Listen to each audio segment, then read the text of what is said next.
വാ മക്കളെ. അയ്യോ മോളുടെ കയ്യാണല്ല ചെന്ന് നോക്കിയേ. ഇതെന്തു പറ്റി? വസന്തരോഗം പിടിപെട്ട കോഴികളെ പോലെ. ഒന്ന് വേഗം നടന്നേ. ഹോ, വീട്ടിൽ ചെന്നിട്ട് വേണം വീണ്ടും എല്ലാം ഒന്നേന്ന് തുടങ്ങാൻ. പിള്ളേരല്ലേ, മേളവും പൂരവും കഴിഞ്ഞ പറമ്പ് പോലെ അവരുടെ മനസ്സ്.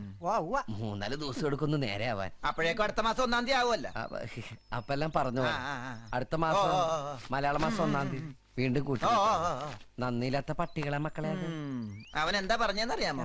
നീ നന്ദിയില്ലാത്ത പട്ടിയാണെന്ന്.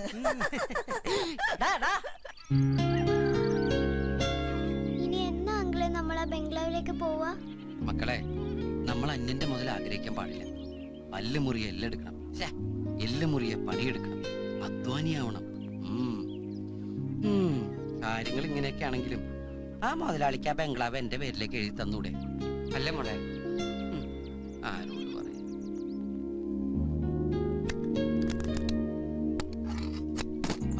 എന്താ വീട്! എന്റെ തിരുപ്പതി എഴിമല വെങ്കടേശ രക്ഷിക്കണം. ആ കസേരയിലിരിക്കണ്ട, എന്റെ കാല് വെപ്പാ. ഇത് തന്നെ അവിടുത്തെ പ്രശ്നം. സെക്കൻഡ് ഹാൻഡ് വഴിക്ക് എന്ത് കിട്ടിയാലും വാങ്ങിച്ചു കൂട്ടിക്കോളും. ഒക്കെ ഹാൻഡിക്യാപ്ഡ്. വൃത്തിയോട് പറയുന്നോടാ, വൃത്തിയോട്ടവനെ. നിന്നെ കഷ്ടപ്പെട്ട് ഇംഗ്ലീഷ് മീഡിയത്തിൽ പഠിപ്പിക്കുന്ന ഇതുപോലത്തെ വായിക്കൊള്ളാത്ത വർത്താനം പറയാനാണ്.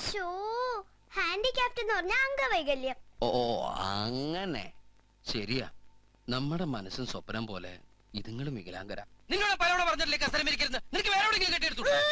ആ ബംഗ്ലാവിലായിരുന്നെങ്കിൽ എന്ത് സുഖമായിരുന്നു. അടുത്ത ജന്മെങ്കിലും നമ്മൾ അവിടെ ജനിച്ചാൽ മതിയായിരുന്നു. മോളെ, തലയിണ മറന്ന് എന്നെ തേക്കരുത്. ഈശ്വര, കേട്ടില്ലേ തിരുപ്പതി ഭവനെ അവരുടെ ദുഃഖം? ഇവർക്ക് വേണ്ടി എന്നെ മാസത്തിൽ ഒരിക്കലെ കോടീശ്വരനാക്കാതെ ഈ ജന്മം മുഴുവൻ കോടീശ്വരനാക്കാനുള്ള യോഗം അവിടുന്ന് എങ്ങനെയെങ്കിലും ഒന്ന് സംഘടിപ്പിച്ചു തന്ന ഞാൻ അങ്ങേക്ക് വേണ്ടി അവന്റെ തല മൊട്ടയടിപ്പിച്ചേക്കാം. 3 തവണ ഞാൻ മൊട്ടയടിച്ചു. ഇനി എന്നെ കിട്ടില്ല. മോളെ നീ ഇല്ല അങ്കിൾ, ഇനി ഒരു ബലിയാടാവാൻ എന്നെ കിട്ടില്ല. ഞാനും 2 തവണയായി.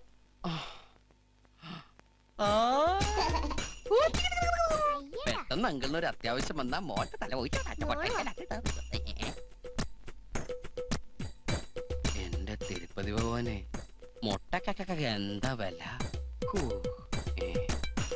പീസ് എന്നോട് ചോദിക്കരുത്, ഞാൻ തരില്ല.